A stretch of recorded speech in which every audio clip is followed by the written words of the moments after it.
Okay. ዝሓለፈ እዋን ብዛዕባ ኮመን ሰንስ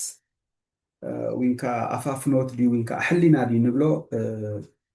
ተማሂርና ነርና ሕጂ ከዓ እቲ ዋና ዕላማ ናይዛ ዩቲዩብ እንታይ ከም ዝኾነ ንምግላፅ ክፍትነ ማለት እዩ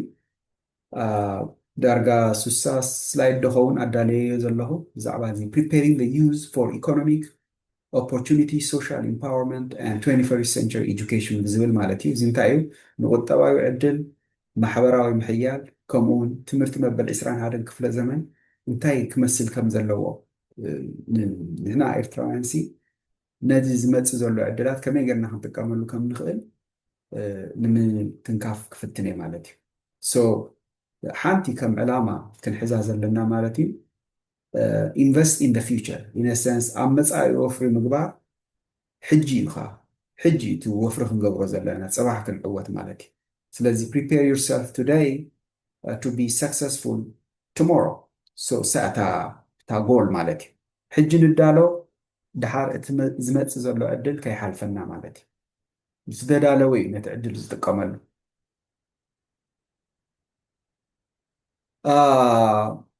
ኣብዚ ምናልባት ክሊር ክገብራ ዝደሊ ብዛዕባ ተመኩረይ ክዕበይ ወይንካ ገለ ይኮንኩን ነዚ ዘርእየኩም ዘለኹ ግን ንሰባት ስምዑኒ ይብል ተለየሲ መን ኢኻ ስኻ ዝበሃል ነገር ክመፅእ ይኽእል ሓደ ሰብሲ ወይ ተማሂሩ ክኸውን ኣሎ ወይንከዓ ተመኩሮ ክህልዎ ክእል ኣለዎ ንሰባት ከካፍል ስለዚ ኣነ ፕራክቲካል ዝኾነ ኤክስፒሪየንስ ኣለኒ ኢለ እየ ዝኣምን no one is perfect ምናልባት ክእርም ዝደሊ ክህሉ ክእል እዩ I'm more than happy constructive criticism ወይንካ እዚ ኣወንታዊ ነቐፌታ ድዩ ዝበሃል ብትግርኛ እሱሲ part and parcel of the ህይወትና ክኸውን ክኽእል ኣለዎ ክንቅበል ክንክእል ኣለና that's the only way to grow by the way ብኸምኡ ኢና ክንዓቢ ንኽእል ብዝኾነ أنا كبابي let's say I would say close to 20 years experience of science and engineering أب كربا جزء actually passion ناتيسي مس society ذات حاجة كم زخونة أب use empowerment وينكا محيال من ساعات أو كم زخونة كستايز بالكم مالتي identify إذا بركو بس عوا passion كنزارة بينا بايزوي ممكن passion is critical ناو كن من ستايم بالغن ኣብዛ ስላይድ እዚ ቁሩብ ሰባት ብሕልፊ ኤርትራውያን እንታይ ንብሎ ነገር ኣሎ ካብ ምህሮስ ኣእምሮ ዝበሃል ነገር ኣሎ እዚኣ ኣይ ቲንክ መቸም ተባላሓትን ዲና እዚኣም ናትና ኣይ ቲንክ ኢኖቬሽን ከይኮነት ኣይተርፍና ኢለ እየ ዝሓስብ ምክንያቱም ኣብ ካልእ ሶሳይቲ ኣይትሰምዓን ኢኻ ነዚኣ ካብ ምህሮስ ኣእምሮ ዝበሃል ኣይትሰምዓን ኢኻ ምናልባት እቲ ኤርትራዊ ክስታይ ገይሩ ከይከውን ይፈርሕ ማለት ብዘመነ ጣልያን ድዩ ዋላ ብዘመነ እንግሊዝ ካብ ክሳብ ራብዓይ ክፍሊ ኢኹም ክትመሃሩ ልዕሊኡ ኣይትኸድንኩም ዝተባል በቃ ካብ ምህሮ ኣእምሮ ኢሎም ኮንክሉድ ገይሮም ከይኮኑ ኢለ ኣሓስብ ምክንያቱም ትምህርቲ ሲ ኢትስ ክሪቲካል ንዕብየትና ማለት ዌስተርን ወርልድ ዝዓበይሉ ምክንያት ትምህርቲ እዩ ካልእ ምንም ክስታይ የብሉ ኢንፋክት ካብ ምህሮ ኣእምሮ ካብ ምባል ካብ ምህሮ ተመክሮ ኣብዚ ኣሰማማዕ ካብ ምህሮ ተመክሮ ምክንያቱም ብዙሕ ርኢና ኢና ኣነ ኣብ ኮርፖሬት ላይፍ ከለኹ ዝረኸብክዎ ቨርስስ ሕጂ ናተይ ማይ ኦን ካምፓኒ ስታብሊሽ ምስ ገበርኩ ዝረኸብክዎ ሰማይ ምድርን እዩ ፕራክቲካል ኤክስፒሪየንስ ዝበሃል ኣብ ናተይ ካምፓኒ እየ ሕጂ ክስታይ ዝብል ዘለኹ ከም ስታርታፕ ኣብዘይ ኣትዎ ነገር የብለይ ዋላ human resource ድዩ ዋላ finance ድዩ accounting everything I do it so practical experience ኣብ ኣሰማማዕ which is ኣብ ምንታይ ንሰማማዕ ኩላትና ካብ ምህሮ ተመክሮ ግን still ትምህርቲ ኣገዳሲ ከም ዝኾነ ግን ኣብዚኣ ክንፈልጥ ክንክእል ኣለና ማለት እዩ with this ነዛ ስላይድ ክሓልፋ እየ ግን ልዕሊ እቲ ፕሮፌሽናል ኣቺቭመንት ናተይ ዲፕ ኮሚትመንት ኣብ ዩዝ ኢምፓወርመንት ከም ዘለኒ ከዓ ንኤርትራውያን ኣሕዋተይ ንኢትዮጵያውያን ኣሕዋተይ ክሕብር ይደሊ ማለት እዩ ኢኮኖሚክ ኦፖርቹኒቲ ሶሻል ዴቨሎፕመንት ሲቪክ ቫሉስ ኣንድ 21st century education ኣትሊስት ንዓመት ክልተ ዓመት ኣብዚአን ይክዛረብ ብሓፂሩ እቲ ሰክሰስ ናተይ ከዓ ብምንታይ ሜጀር ከም ዝገብሮ ኣብ መወዳእታ ከሪአኩም እየ ግን ፎር ናው እዚኣ ሓዙለይ ማለት እዩ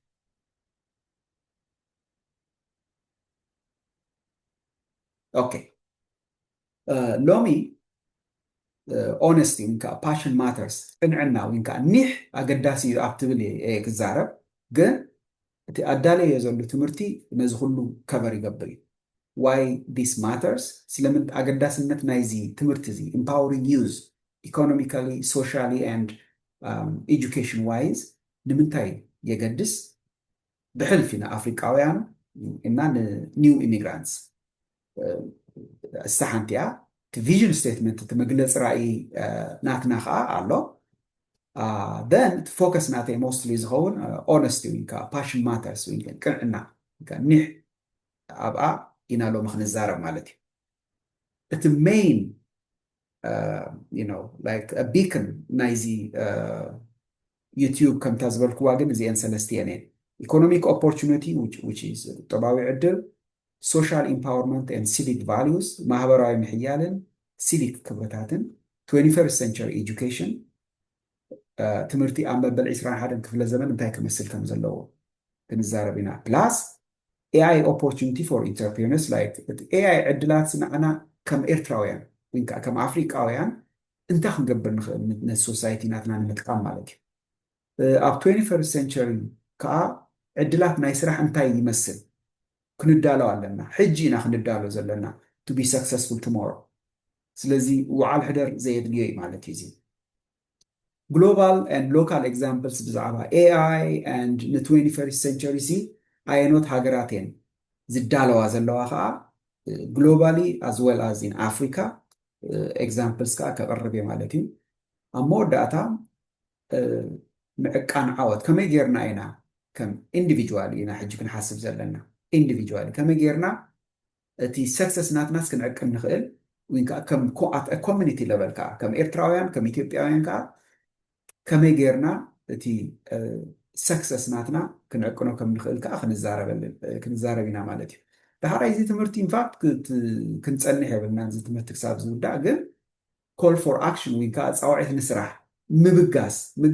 كا right away بحلفي تا باشن ناتكا وين كا ناتكي ايدنتيفاي غيركي اتكونكي immediately تسرح كجمر زلو اوكي immediately وزي وعال حدر زي اللي ونغري زي globalization كمان اللي كاير كم زلو نريئينا زلنا سلزي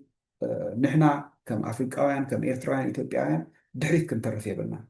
عقم سلزلنا إيزبول زلو إيرتراويان كإثيوبياوي أبزعته عود كم زخونة ما نمزفل طيب تعدلات من كنفلتو خنكيلا لنا كان لليو خنكيلا لنا مالتي good so ንምንታይ ተኣገዳስነት እዚ ትምህርቲ that's economic empowerment social engagement and 21st century education preparation እዚ ንምንታይ ተኣገዳስነት ልዕሊ 7% ኣፍሪካውያን ከ new immigrants ትሕቲ 30 ዕድመ ከም ዝኾኑ ንፈልጥ ኢና ስለዚ untapped force for innovation leadership and change ከም ዘለና obvious ማለት እዩ which is ዘይተተንከፈ ዕቁር ሓይሊ ኣለና ማለት እዩ ትመንእሰይ ከነዕጥቆ ደን ሓላፍነት ናይቶም ቁሩብ ነቲ ኦፖርቹኒቲ ተጠቂምናሉ ኢና እንብል ይኸውን ማለት እዩ ካልእ ግሎባል ሽፍት ኢን ቴክኖሎጂ ክላይሜት ኤንድ ማይግሬሽን ካ ኦብቪየስ እንዳኾነ ኸይድ ኣሎ which is ነቶም መንእሰያትና ቢኢት ኢትዮጵያን ኤሪትሪያን ብሓፈሻ ነዞም ኒው ኢሚግራንት ንብሎም ኣብዚ እንዲና ዘለና ሎካል ኢና ክንጅምር ዘለና digital jobs green economies and transnational identities adapt ክገብሩ ከም ዘለዎም ክንመክር ክንክእል ኣለና ከነሪኦም ክንክእል ኣለና ማለት እዩ so ምስ ዲጂታላዊ ስራሕ ሓምላይ ቁጠባ ከምኡ ስግረ ሃገራዊ ስራሕ ምትዕጻፍ መንነትን ኣብዚ ኣተኲሮም ነፍሶም ከዳልው ከም ዘለዎም ከነተባብዖም ክንክእል ኣለና ማለት እዩ most importantly resource ክንህቦም ክንክእል ኣለና ዝኾነ ሰብ ኮንታክት ገብረን ንኽእል I have I think enough resources even though ኣብዚ presentation መብዛሕትኡ include ገይረዮ እኳ ተኾንኩ just contact ግበሩኒ ahead of time ምናልባት ነብስኩም ከተዳሉ ትደልዩ ተኾንኩም ንምንታይ every week ተጸብየ ክስታይ ትብሉ ተኾንኩም just contact me I would more than happy to provide the resources in fact እቲ ዋና ክንገብሮ ንኽእል ንዕና እቲ ሪሶርስ እንካ ኢንፎርሜሽን ሼር ምግባር እዩ ኣብ ኢንፎርሜሽን ቴክኖሎጂ እንካ ሴንቸር ኢና ዘለና ስለዚ እቲ ኢንፎርሜሽን ሳምሃው ኣበይ ከም ዘሎ ንፈልጥ ኢና ኢለ ሓስብ እቶም ቁሩብ ኣብቲ ኖርዝ ኣሜሪካ ዘለና ዋላ ኣብ ዩሮፕ ዘለና ሶ ኦኬ ሶ ንኣፍሪካ ተጠመትና ከዓ education and employment systems are outdated ስለዚ ሕጂ ትሬኒንግ ኢንስቲትዩሽን ንኣብነት ፕራክቲካል ቲቺንግ ማቴሪያልስ ከዳልዉ ክእሉ ኣለዉ tech driven and entrepreneurial skills more important than entrepreneurial skills እዚ ብዙሕ ክዛረበሉ እየ ምክንያቱም ብጣዕሚ ክሪቲካል እዩ ንሕና actually so far ልዕሊ 20 undergraduates and new graduate train ንገብር ኣለና ኣብ entrepreneurial skills ጥራይ ስለዚ ብጣዕሚ ክሪቲካል እዩ ፕራክቲካል ዝኾነ ስኪል ብሓፂሩ ደይሊ ትጥቀመሉ ስኪል እዩ ነዚ ከዓ ኣብ ንኣሽቱ ካምፓኒታት ኢኻ ትረኽብዎ ይዘወል ዓበይቲ ካምፓኒታት ንኣብነት they have their own human resource department accounting finance etc startup ወይካ small companies ግን ኩሉ ተዓቅሚ ስለ ዘይብለን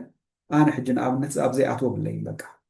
ሕጂ ዳርጋ ይቆፅር ስለ ዘለኹ ቁሩብ ሓገዝ ይረክብ ኣለኹ እምበር ዳርጋ ኩሉ ባዕለይ ስለዚ እንታይ ክብል ደልየ እዚ ኢንተርፕሪነር ስኪልስ ብጣዕሚ ፀቂቀ ዝዛረበሉ እዩ ፕሊስ ተኸታተሉ ማለት እዩ ኣፍሪካ ከዓ ኤምፋሲስ ኦን ዲጂታላይዜሽን ኢዝ ሪኳየርድ ኣብዚ ዲጂታል ዝተባሃለ ነገር ዳታ ሳይንስ ኤአይ ማሽን ለርኒንግ ኩሉ ክስታይ ክንብል ኣለና ክንፀቅጥ ኣለና ማለት እዩ ተዘይኮይኑ ነቲ ዕድላት ክሓልፈና እዩ ስለዚ ንመንእሰያትና እቲ ዲጂታል ስኪልስ ዝበሃል ከዓ ብኡ ከነዕጥቆም ክንክእል ኣለና ማለት እዩ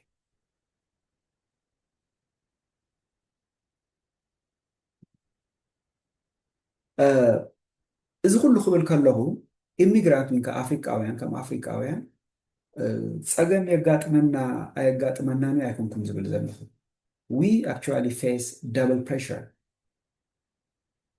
ማለት ድርብ ፀቕጢ ከም ዘጋጥመና ኢትስ ኦብቪየስ ምክንያቱም ናትና ካልቸር ኣለና ሕጂ ከዓ ኣብ ኮምፕሊትሊ ምሳና ዘይራኸብ ካልቸር ኢና ንገጥም ዘለና ማለት እዩ ጥቕሚ ኣለዎ እንድዩ ምክንያቱም ኣውት ኦፍ ደ ቦክስ ክንሓስብ ይሕግዘና እዩ ግን by itself ከዓ ኣብ ኮምፒቲሽን ከዓ ፀገም የምፃልና ማለት እዩ because we have to face the fast moving global market ስለዚ እቲ ፀቕጢ it's obvious so ፀቕጢ ኣሎ ኢልካ ግን ካብቲ global national ወይካ global transformation ንድሕሪት ክትተርፍ ኣይትኽእልን ኢኻ ስለዚ መንእሰያትና እንታይ ክሓስቡ ኣለዎ ኣብ ውሽጢ ዓዲ ሱር ዝሰደደ ዓለማዊ ኣተሓሳስባ ዘለዎ መንእሰይ ንኣፍሪቃ ክመርሕን ስደተኛታት ማሕበረሰባት ናብ መፃኢ ከነሳግሮምን ሓላፍነትና ንሕና እዩ ሲምፕል ኣብቲ ሲስተም ኣለና ኦልሬዲ ሪሶርስ ክንህቦም ንግባእ ብሕልፊ ነዞም ሓደስቲ ኢሚግራንት ዝመፁ ዘለዉ ብሕልፊ ኤርትራውያን ስቲል እቲ ማይግሬሽን ኣሎ ኣይ ቲንክ እቲ ኤክስፔክቴሽን ናተይ እንዳጎደለ ክኸይድ እዩ ሕጂ ሞስት ላይክሊ ግን ዋላ እዞም ዓመት ክልተ ዓመት ዝገበሩ ምናልባት እቲ ሲስተም ስቲል ክስታይ ክብሎም ይኽእል እዩ ሶ ኢትስ ኣወር ሬስፖንሲቢሊቲ ከም ሓላፍነት ክንወስዶ ይግባእ ማለት እዩ ሶ ቪዥን ስቴትመንት ወይከዓ እቲ ራእይና እንታይ እዩ ንከባቢያውን ዓለማውን ምድሆታት ዝተዓጥቀ ሓይሊ ዝረኸበን ዝተማሃረን ማሕበራዊ ሓላፍነት ዝስከመን ወለዶ ንምፍጣር ማለት እዩ to create a generation of empowered educated and socially responsible youth equipped for local and global challenges እዚ እቲ ዕላማ by the way ኣብ መብዛሕትኡ ስላይድ the prosperity and growth ክትሪኡ ኢኹም ብዙሓት ብዛዕባ prosperity ኣይትስቀጥ ዝብሉን ኣለዉ but why not እየ ዝብል ኣነ ዕብየት of course ንኩላትና የድልየና ፕሮፌሽናሊ ሶሻሊ ዕብየት ኣሎ እንድዩ ማለት ንድኽነት ኣይተፈጠርና ስለዚ you know we should strive towards prosperity ለእዛ ምን ኣነ ብዝኾነ anyway comment እንድኩም ብዛዕባ እዚ you can contact me okay So ta main topic ናይ ሎሚ ከምታ ዝበልኩም be honest with yourself. Passion matters. ምስ ነፍስኻ ሓቀኛ ሁን ኒህ ኣገዳሲ እዩ ምናልባት ብቃል ኣምላኽ ተጀመርክዎ ደስ ይብለኒ ኣብ ሮሜ 12 11 እንታይ ይብል ንምትጋህ ኣይትተሃከዩ ብመንፈስ ተቃፀሉ ንእግዚአብሔር ኣገልግልዎ እንታይ ማለት እዩ ስንፍናሲ ኣብ ህይወትኩም ክህሉ የብሉ ብመንፈስ ተቃፀሉ ማለት ብፓሽን ብዛዕባ እዚ ፓሽን ይዛረብ ዘሎ ኣብዚ ፓሽን ሲ ውሽጥኻ ኒሕ ተልዩ የቃፅለካ የንድደካ እዩ እታ ጀነራል ስብሓት ኤፍሬም ዝተዛረባሲ ኩሉ ሻገና ናብ ኣእምሮይ ትመፅእ እቲ ኒሕ ኣብቲ ብረታዊ ቃልሲ ሲ ኢትስ ኦብቪየስ ማንም ሲ ክክሕዶ ዘይክእል ማለት እዩ ኦፍ ኮርስ ኢትስ ፓርት ኦፍ ኣወር ኣይደንቲቲ ንዑዚ ክንድርብዮ ናበይም ክንድርብዮ ይንክእል ኢና ኦኬ ዊ ሃቭ ቱ ቢ truthful to ourselves እጅስ እንታይ ኢሉ ሲ ዝመፀ ይምፃእ ወራሪ ኣብ ባርዕ ሰውራ ሓራሪ ትብል ደርፊ ነይራ መስለኒ ሕጅስ ምንም ከዓ የለን እኮ ኢልካ ምንም ጥይት የለን ገለ የለን ትኒሕ ግን ኣሎ እቲ ውሽጢ እቲ ፓሽን ኣሎ ሕጂ እቲ ፓሽን ተልዩኸ ከልካል እኮ እዩ ዘይብልካ the same thing ከዓ ፕሮፌሽናሊ ሶሻሊ ኩሉ ኣብ ክስታይ ክትብል እታ ፓሽን ከዓ አይደንቲፋይ ምግባር ግን ከተገድሰና እያ ከተድልየና እያ ስለዚ ቃል ኣምላኽ እውን ይድግፈና እዩ ሃላ ስንፍና ካብ ሂወትና ክውገድ ክኽእል ኣለዎ ትኻልእ ንእግዚአብሔር ኣገልግሉ ትብል ከዓ ኣላ ብዙሓት ንእግዚአብሔር ምግልጋል ቀሺ ምዃን ወይ ከዓ ዲያቆን ምዃን ኣይኮነን ኣምላኽ ንኩላትና ዓቕሚ ሂብና እዩ ንፍርቆም ሓካይም ክኾኑ ዓቕሚ ሂብዎም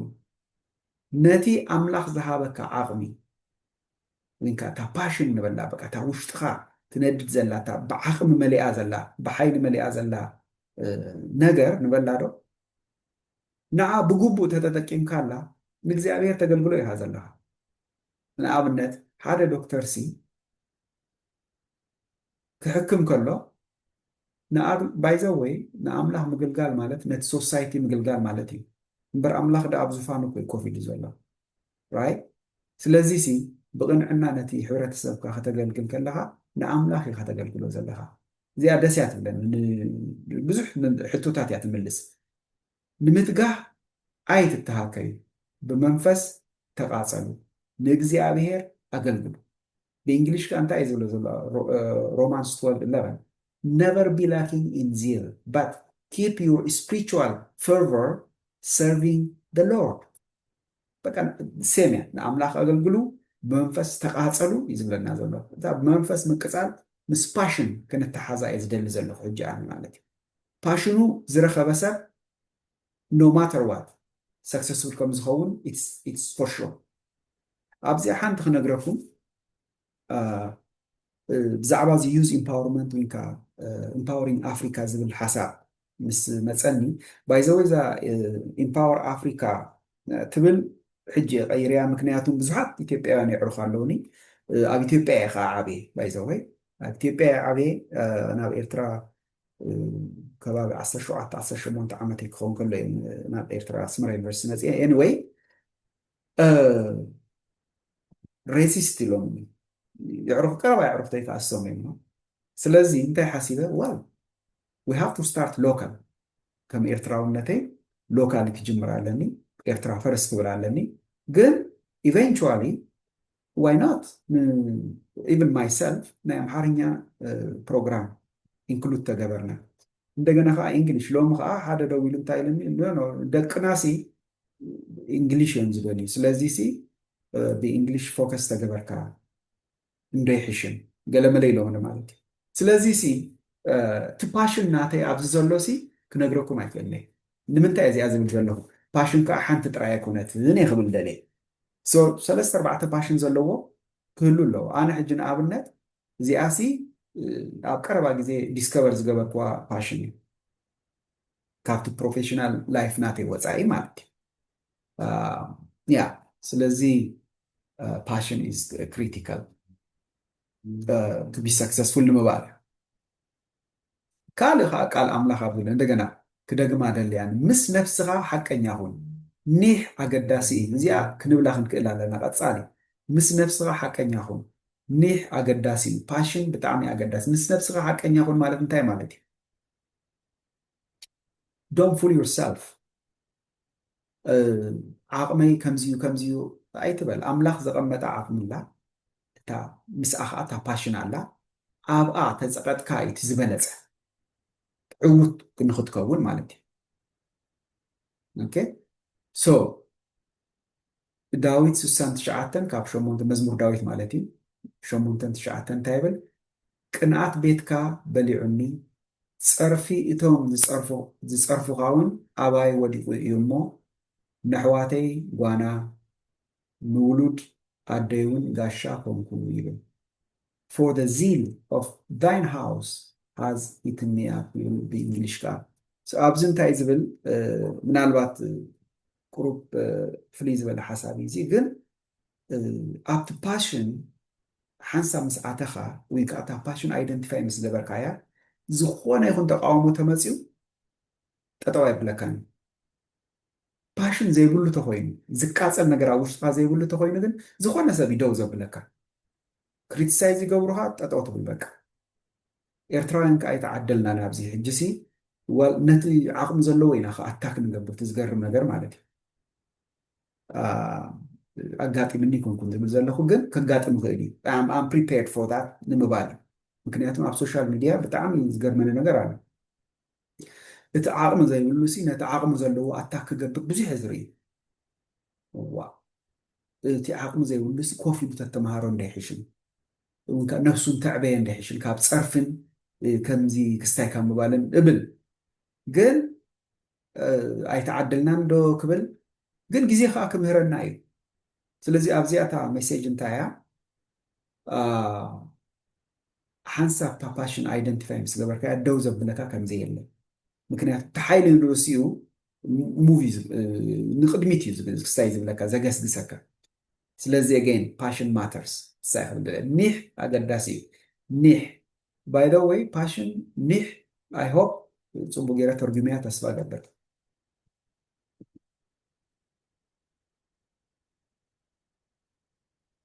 እቲ ካልእ ገንዘብ ኣይትስዓብ ትርጉም ተከተል ከዓ ሚኒንግ ኢን ላይፍ ክንክተል ክንክእል ኣለና ዳሕራይ እቲ ገንዘብ ባዕሉ እዩ ዝመፅእ ኦኬ ፎሎ ይገብረካ እቲ ገንዘብ ማለት እቲ ፕሮስፐሪቲ ንብሎ እቲ ግሮዝ ንብሎ ሲ ባዕሉ እዩ ዝመፅእ መጀመርያ ክትገብር ዘለካ እንታይ ሚኒንግ ኣብ ሂወት ክትረክብ ክትክእል ኣለካ ኢንዳይሬክትሊ ፓሽን ማለት እዩ እቲ ፓሽን ናትካ ክትረክቦ ክትክእል ኣለካ ማለት እዩ እቲ ፓሽን ኣብ ውሽጥካ እዚኣ ክገብራ እየ ትብላ ዝኾነ ነገር ተጋጠመ ብዘይ የገድስ ክሰግራ እየ ትብላ ኣብ ውሽጥካ ትህበካ ሓይሊ ኣላ ንዓ ኣይደንቲፋይ ተጌርካያ ተዓወትካ ናይ ግድን እዩ እቲ ገንዘብ ከዓ ክስዕብ ኢትስ ሩል ኦፍ ታም እንታይ ክብል እሞ በቃ ዓለምለኻዊ ሕጊ ተበልክዎ ምግናን ኣይኮነን መጀመርያ እታ ናይ መጀመርያ ካምፓኒ ላውንች ክገብር ከለኹ ኢንፋክት ኣወዝ ላኪ ሓደ ፕሮፌሰር ዓርከይ ነይሩ እና ሂ ትረስትድ ሚ ፕሮጀክት ማለት እዩ ግን ድሕሪኡ it took us months and probably a year or so to get our next revenue ተኻላይቲ revenue ንክትመፅእ ሲክስታይ ግን ፓሽን ኣብ ውሽጡ ኣሎ ብባዶ ክስታይካ ሲ you are happy እዚኣ እቲኣ ባይ ምልክት ናይ ፓሽን ንሳያ በቃ እቲ መፃኢ ኦልሬዲ ሲኢልካዮ ስለ ዘለካ እቲ ቪዥን ክሊር ስለ ዝኾነ እዚ ናይ ግዜኡ ነገር ሲ ንድሕሪት ኣይጎተካን ኦኬ ሶ እዚ ከዓ ካብ ተመክሮይ ሼር ክገብር ደልየ ማለት እዩ ኦኬ ፓሽን why passion is important so true growth starts with self-awareness ሓቀኛ ዕብየት ካብ ርእሲ ንቕሓት እዩ ዝጅምር which is self-awareness ማለት ንነፍስኻ ምፍላጥ ሓደ ሕፅር ዝበለሲ ከምዚ ኸማይ ባስኬትቦል ንክፃወት ድዩ ገለ ክብል ምናልባት ፓሽን የብሉን ተዓቕምማ ይህልውን ይኸውን ባይወይ ስለዚ ሰልፍ ኣዌርነስ ዝበሃል ሲ انت ክትገብር ከም ትኽእልስ ክትፈልጥ ትክእል ኣለካ እታ ዓቕምኻስ ክትፈልጣ ክትክእል ኣለካ ሕጂ ኣብ ዩቲዩብ ብዙሕ ኢኻ ትርኢኖ ግን ሰልፍ ኣዌርነስ ኢዝ ክሪቲካል ዓቕምኻ ምፍላጥ እንታይ ክገብር ይኽእል ነዚኣስ ክገብራ ክእል እየ ዝብል ፓሽን ፊውልስ ፐርዘቨራንስ ኢኖቬሽን ን ሊደርሽፕ ኒሕ ምፅንዓትን ምህዞን መሪሕነትን ሓይሊ ነዳዲ ዝህብ ኦኬ ሶ እንታይ ማለት እዩ ሓንሳብ እታ ፓሽን ኣይደንቲፋይ ምስ ገበርካያ እቲ ኢኖቬሽን ናቹራል እዩ ዝመፅእ ምክንያቱም እታ ዓቕምኻ ለሊኻያ ኣለኻያ you become innovative and eventually you become the leader of that particular let's say skill ምክንያቱም እታ ፓሽንካ ፈሊጥካያ ኣለኻ you are innovative already to leadership ግን automatically ዝመፅእ ነገር እዩ ምክንያቱ people start to recognize you as a leader of that particular let's say career so እቲ ንሪኦ ግን ኣብ ኖርዝ ኣሜሪካ ኣና ግርም ትብለና ኣብ ናይ ሓበሻ ማለት እዩ ዋላ ኒው ኢሚግራንት ድዮም ኢንፋክት ቶም ኣብዚ ዝዓበዩ እኳ ኣብ ከምኡ የለውን ግን ስቶር ድኳን በቃ ዝኸፍቱ ኣለዉ ኒው ኢሚግራንት ኤርትራውያን ዋላ ኢትዮጵያውያን ዋላ ኣፍሪካውያን ከማን እቲ ድኳን ከዓ ኔክስት ዶር ቱ ኢች ኣዘር እዮም ዝኸፍትዎ the same product ንምንታይ ኢና ነንሕድሕደና ኮምፒት ንገብር ትገርመስ ሕጂቲ ኢኖቬሽን ዝበሃል ከምዘየለ ኢኻ ትርኢ እታ ሓንቲ ድኳን ሌትሰይ በቃ ናይ ሓበሻ ነገራት ክስታይ ትብል እታ ኔክስት ከዓ the same thing copy so እዚኣ ክትቅየር ኣለዋ ኢሉ ሓሳብ ምክንያቱም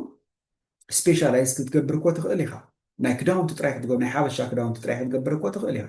ቅሩብ ፍልይ ዝበለ ደን እቲ ዝጥቀም እቲ ሶሳይቲ ኸውን ማለት እዩ ኮምፒቲሽን ንድሕዲኻ ኮምፒት ምግባር ዘይኮነስ ምስ ነፍስኻ ኮምፒት ምግባር ዝሓሸ እዩ ባይ ዘ ወይ ኢን ሴንስ ሎሚ ኣብ ከምዚ ኣለኹ ምስ ነፍሰይ ኮምፒት ገይረ ፅባሕ ንጎ ካብዚ ሕጂ ዘለኽዎ ዝሓሸ ቢዝነስ ድዩ ዝሓሸ ላይፍ ድዩ ክመርሕ ኢልካ ዳ ሃፍታይ ትገብር እምበር ንሓውኻ ጠሊፍካ ንኸተወድቕ ኔክስት ዶር ጥቑ the same exactly the same ክስታይ ምግባር ፅቡቅ ኣይኮነን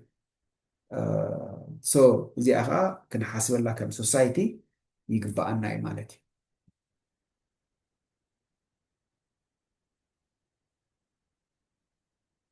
እቲ ካልእ passion doesn't mean ease it means you are willing to struggle for it እቲ passion ወይን ከዓ እታ ኒሕ ተረኺብካያ ሕጂ again ገድሊ ኤርትራ ክጠቅስ ዝኽእል ማለት እዩ ሕጂ ሲ እታ ኒሕ ስለ ዝነበረት ዳያ እታ ድሕሪ 30 ዓመት ንደልያ ነበርና ናፅነት ዝረኸብናያ እምበር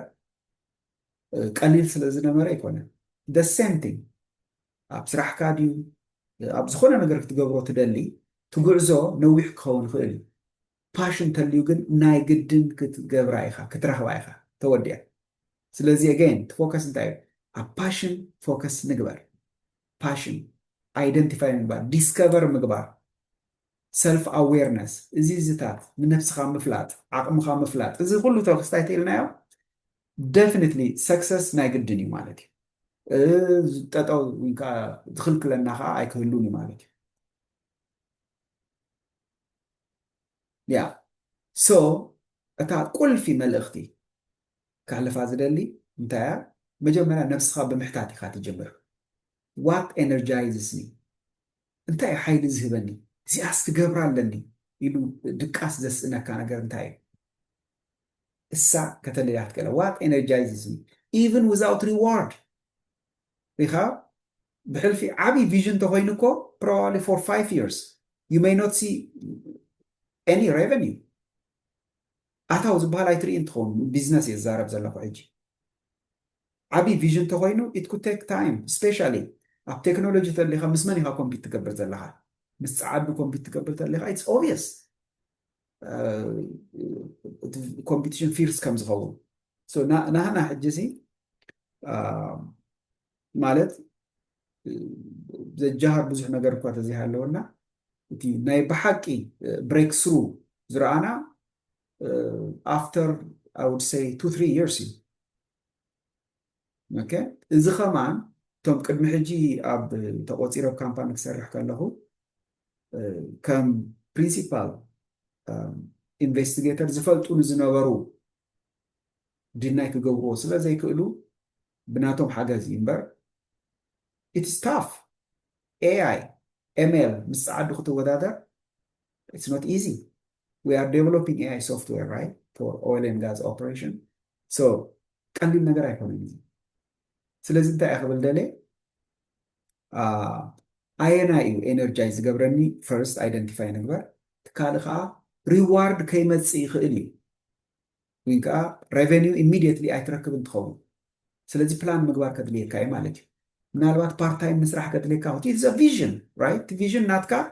ካብ ልብኻ ዘይወፅእ ተኮይኑ እሳ ክትስዕባ ክትክእል ኣለካ ኦኬ ሰላም ወዛ ታዋና ከዓ ረሲዕ እያ ሰላም ኣብ ውሽጥኻ ሰላም ዝህበካ ነገር ከዓ ክኸውን ኣለዎ ሰላም ካል ኣምላኽ ባይዘው ወይ መፂኡ ኣብ መደቀሲኻ ኣይዛረበካ ንኸውን ብሰላሙ ዘረጋግፀልካ ምስኻ ከም ዘሎ ስለዚ ኣብ ውሽጥኻ ነዛ ትገብራ ዘለኻ ሓጎስ ወይ ከዓ ሰላም ዝህበካ ተኮይኑ መረጋገፂ ኣምላኽ ምስኻ ከም ዘሎ እዩ ስለዚ ክትስዕቦ ኣለካ ነቲ ነገር ኦኬ align your career and education with your core interest موياخان تمرتخان مستقند دليتكا عالسما معايو زي أحجي بإكزامبل كهذه نعم النت حدا medical doctor وينكا هزبي مقلقال أو حاكم كوين هزبي خلقلقل زيدالي أوشتو كم عينة باشن تليو انت أخقبر زلو Now, medical school it's obvious, مش؟ Now, medical school ولا volunteer زقبر على hospital سيخون قالوا. فلذي ريحانها career and education ناتكا مش core interest ناتكا. core interest ناتكا من society كم حاكم مقل قالي. education of course medically مالت medical school كتكيد قال لك career كاها you will be a medical doctor. The same thing the mechanic, the same thing the electrician, right? ስለዚህ ኢንተረስት ናትካ ባይ ዘ ወይ ታ ኮር ኢንተረስት ብልሕጅኻ ታ ፓሽን እያ ታ ፓሽን ክህሉ ኣለዎ ማለት እዩ ኮር ኢንተረስት ናትካ ፓሽን ናትካ ምስቲ ሞያኻን ምስቲ ትመሃሮን ማች ዝገብር ክኸውን ኣለዎ ሜዲካል ዶክተር ክኸውን እየ እንዳበልካ ኤሮስፔስ ኢንጂነሪንግ ተፅኒዕኻ you have a problem right so okay so متبع I think أبزي أداة أكبر مثلاً يا أمور داتا متبع be honest about your strengths values and goals بزعبا تنكاري خان وإنك أتا حيل خوشت زلا أتا عقمي خوشت غزلا هذا كبرتات كان شتوتات كان بقنعنا تزارب vision by the way it is successنا بالتعمي critical vision كتسأله غتكئل عليك أوكي أتي كتكونه تدليوسي كتريو غتكئل عليك ولا بورقة عم تصحف كستاك تقول تغلي فأنا حجنا أبنت فيجن ناتي it's very clear in 2-3 years عم نتاك بتصحل لأني قال ملا كم سئلي كم موفيز الرأيني of course جزية طفي عم حساب أنا بزح جزية إذا طفل in fact هذا سواد تقولوا لي يقولوا بخونو عم دا كوفي خيدة بتعمي إذا حسب جس أي تصل القريب يقولون هو لكن مثل القرباي قريبني فلتني وزخونة أنت قبل دلي فيجن كريتيكال كم زخونة حجة من تعلنا كامبانة توينا حجنا أبنت دحري 3-4 عامات أنتي أم أنتي درجة بس كان زلوا كم فيجن طريقة أيوه ولا تيم ستراكشر ناتكا كن دعينة سبات دعينة سبات كتقصر كم زلكا السخلو فيجن تليكا دن السحجي فرق عواتي اوكي فيجن زي بالكا تخوين نابنت سي حادث ابنا كرن دي ولا نباصع كخيد نتماب زي فلطو تخوين ابو مسبصحك اباص مسبصحه وانكا اب كرن مسبصح سفيلو قنفزو زبل تخوينو that guy now ወሱ ጽሉሊ ማለት ይተሰባይ ምክንያቱ ኣብ ከረን ተኸደሉ ዘለኻ ምክንያቱ ትፈልጥ ኣለካ نحات النخادي خان نعموها كتبتصح أو مسبتصح كاخه هي بتجزلي زلكا كابس مرا على كامش فيجن وين كات بلانينج تي رود ماب زبالسي ክሊር ክኸውን ኣለዎ ፍሮም ደ ጌት ጎ ካብ መጀመርያ ነዚ ክስታይ ክትፈልጦ ክትክእል ኦፍኮርስ ቪዥን ባይ ዘ ወይ ካብ ተመኩሮ ክነግረኩም ዝደሊ ብሓደ ነገር ክትጅምር ትኽእል ኢኻ ነገራት እንዳተምሃርካ ክትከይድ ከለካ ከዓ እቲ ቪዥንካ ኮምፕሊትሊ ስለይኮነ ዝቕየርሲ ይመሓየሽ ቤተር ይኸውን እንዳተመሓየሸ እንዳፀበቐ ክኸለልካ ክእል እዩ ግን መጀመሪ ስክራች ከድልየካ እዩ ኦኬ ኣትሊስት ናይ 5 ዓመት ፕላን ኣብዚ 5 ዓመት ተመሓየሾ ነገራት ብዙሕ ኣሎ ድሕሪኡ ናይ 10 ዓመት ትገብሮ ማለት እዩ ተማሂርካ ካብተን 5 ዓመት ትመሃረን ብዙሕ ነገራት ኣሎ ኦኬ ኣውተንቲክ ፓዝ ሓቀኛ መንገድኻ እቲ ዝሓየለ ንብረትካ እዩ which is true it is authentic path is your strongest asset ዝብል እንታይ ማለት እዩ እታ true self value and belief rather than conforming to your external expectation ሕጂ መብዛሕቱ ናሲ well ተስፋ you have to be a doctor ገለ እንዳተባሃልኩ እየ ዓብየ ንደቅና ከዓ ሕጂ ከምኡ ንብሎም ንኸውን no this is wrong by the way ኩሉ ሰብ ዶክተር ክኸውን የብሉን ኩሉ ሰብ ማስተርስ ክሕዝ የብሉን እቲ ኣውተንቲክ ፓዝ ናትና እታ ትሩ ሰልፍ ናትና ክንፈልጣ ክንክእል ኣለና again ዘረባና ፓሽን ወይ ከዓ እታ ኒሕ ትበሃል ክንፈልጣ ክንክእል ኣለና you know ናይ ፀዓዱ ደስ ዝብለኒ ነገር ኣሎ ሓንቲ ነገር ይፍትኑ እቲ ፓሽን ናቶም ከም ዘይኮነ ምስ ፈለጡ they just get rid of it እንደገና እርጋኖም ናብ ቤት ትምህርቲ ዝኣቱ ብዙሓት ፈልጥ ምክንያቱም ሌት ኢን ላይፍ ድሒሮም ነቲ ፓሽን ናቶም ነቲ ክገብርዎ ዝደልዩ ክስታይ ስለ ክኸውን ንኽእል እዩ ማለት እዩ ስለዚ ኩሉ ማስተርስ ወይ ከዓ ፒኤችዲ ዋላ ኩሉ ኢንጂነር ክኸውን የብሉን እቲ ኣውተንቲክ ፓዝ ናቶም ዲስከቨር ከመይ ይገብሩ እዩ ትሕቶ ዘሎ ተዓቢ ሕቶ ዘሎ how let them be involved in so many activities extracurricular activities volunteer ይግበሩ ዳሕራይ they will find one thing or one skill that they are really good at እዚ አይና ሕጂ ክንሕግዞም ንኽእል ማለት እዩ extracurricular activity ኣብ ስዊሚንግ ዲዩ ስፖርት ኣብ ብዙሕ ነገራት ክሳተፉ ኣለዎ እዚ ከዓ ኣብ ሕማቕ ነገር ጊዜኦም ከየሕልፉ ይሕግዞም እዩ ማለት እዩ ስለዚ እቲ ኣውተንቲክ ፓዝ ኣይደንቲፋይ ንምግባር እንታይ ኢና ክንገብር ዘለና ከም ወለዲ ኣነ ክልተ ቆልዑት ኣለውኒ ወዲ 12 14 ጓልን ውድን ሶ እዚኣ ክንገብረሎም ንኽእል ማለት እዩ እንደን እቲ ተመክሮ ናትና ከዓ ክስታይ ክብሎም ንኽእል ማለት እዩ conforming to external expectation ማለት ስድራና ዝብልዎ ኣሎ ክንኮነሎም ንደልዮም ካብ ፅቡቕ ድሌት እዩ which is fine ግን at the end of the day ነቲ ህይወት ንነብሮ ንሕና ኢና ነቲ ህይወት ዝነብሮ ደቅና እዮም ስለዚ they have to be happy እሶም እዮም ሃፒ ክኾኑ ዘለዎም እሶም እዮም ሕጉሳት ክኾኑ ዘለዎም እሶም እዮም ኣብቲ ፓሽን ናቶም ክነብሩ ዘለዎም ኦኬ ስለዚኣ I hope ኩልና ንሰማማዕ ተስፋ ኣለብን ኦኬ presentation ኣብዚ ወዲእ ኣለኹ ንሎሚ next እተን 3 pillars of youth empowerment ወይ ከዓ youth preparation ንብለን ክንጅምር ኢና ማለት እዩ ብቁጠባዊ ምሕያል ክንጅምር ኢና እዛ ቁጠባዊ ምሕያል ወይ ከዓ ኢኮኖሚክ ኢምፓወርመንት ፌቨራይት ናተይ እያ ሶ ኣብኡ ብዙሕ ክንዛረብ ኢና ማለት እዩ እቲ ዕላማ እንታይ እዩ ንሶሳይቲና ከነንቅሕ ክንክእል ኣለና ከም ሕብረተሰብ ክንዓቢ ተኮይንና ከነንቅሖም ክንክእል ኣለና እቶም ቁሩብ ፌሊየር ኤንድ ሰክሰስ ዝረኣና እንብል እቲ ፌሊየር ናህና ክድገም የብሉን ኣብ ደቅና ዋላ ኣብ ሶሳይቲ ናትና ስለዚ ከይሓፈርና ነቲ ፌሊየር ናትና we have to share ከምዚ ኣይትግበሩ ንኣብነት ምክንያቱም this is going to be the consequence ኣብዚ ሰክሰስፉል ንምዃን ከምዚ ክትገብሩ ኣለኩም ስለቲ ንሕና ኢና እቲ ሓላፍነት ክንወስድ ዘለና ማለት እዩ ብሕልፊ for the younger generation and new immigrant ማለት እዩ በዚ ናይ ሎሚ engagement ኣብዚ ኣውዳእ ኣለኹ thank you so much